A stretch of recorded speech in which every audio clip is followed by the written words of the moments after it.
Well, another fun project to try inside in the wintertime is grafting a cactus. And all of you have probably seen grafted cacti before. Down here we have an example. Those bright orange cacti that you see on top of green cacti are actually grafted. And here you can see that it actually makes a very nice cactus. Now the interesting thing about this is this cactus on the top would not survive without being grafted to the bottom because it doesn't contain any chlorophyll in the top, so it can't manufacture any food. But once it's grafted to the bottom, it goes ahead and grows. Now we can try this project at home, and it doesn't take very many supplies.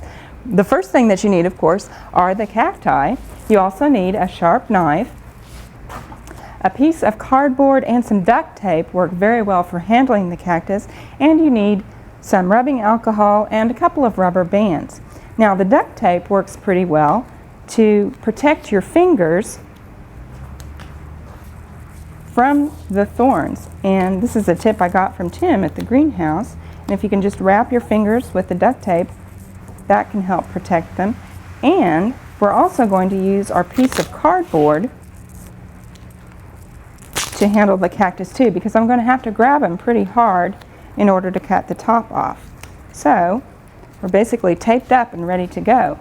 Now we've got our taller bottom here, and then we're going to put a round cactus on the top. Now the two don't have to be the same size. However, if they are close to the same size, they'll stand a better chance of joining together. Now I'm going to use my piece of cardboard to kind of grasp this cactus, and then we're just going to cut it off close to the top here. Again, this is where a sharp knife comes in very handy, because you don't have to press quite so hard with a sharp knife as you have to with a dull one. And I'm cutting this off straight across the top here. We just got a little bit here to go. There we go. And then I'll just remove that top and set that aside. Now, in between cuts, we want to clean our knife off with some rubbing alcohol, and that will actually help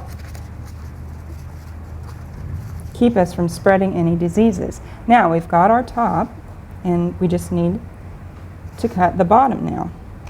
And again, I want to use my cardboard, and we'll just kind of remove that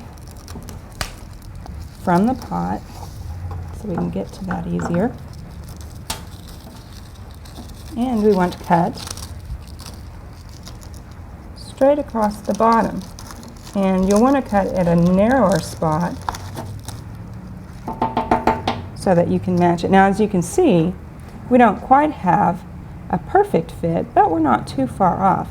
Now what I want to do, again, I'm going to clean off my knife here in between, is I'm going to just come in and at an angle, I'm going to cut kind of a beveled edge on this. And what we're basically doing is a kind of a saddle type graft here.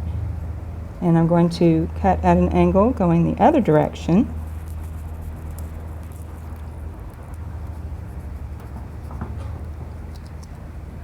So that we've got a point on the top. Now, where I want to match these up, okay, now what I'm going to do is make an opposing cut in my top here. I'm just going to come down in a V. I need to kind of rearrange my cactus here so that I match the cut that I've made in my bottom cactus.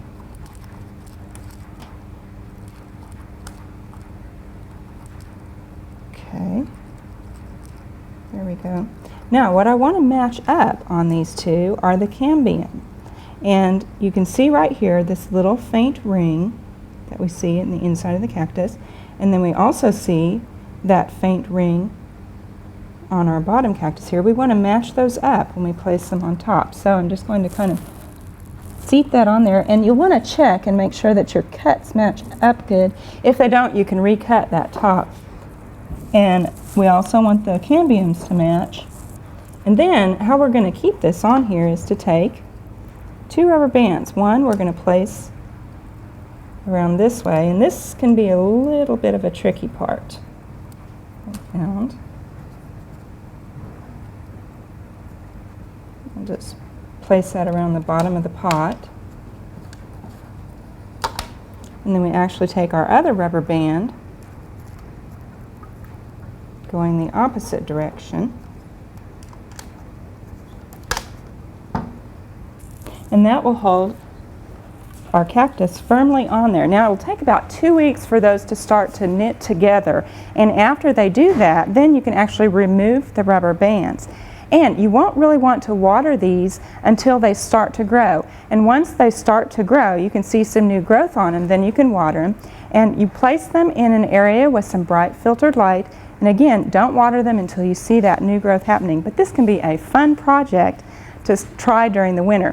Now, don't get discouraged if it takes a little bit of playing around with it, because they can be kind of slippery as you start to put them on each other. We hope you enjoyed this video. It's part of our OK Gardening Classics YouTube channel. You can also find more recent videos on our Oklahoma Gardening YouTube channel. And join us on social media for great gardening tips, photos, and discussion.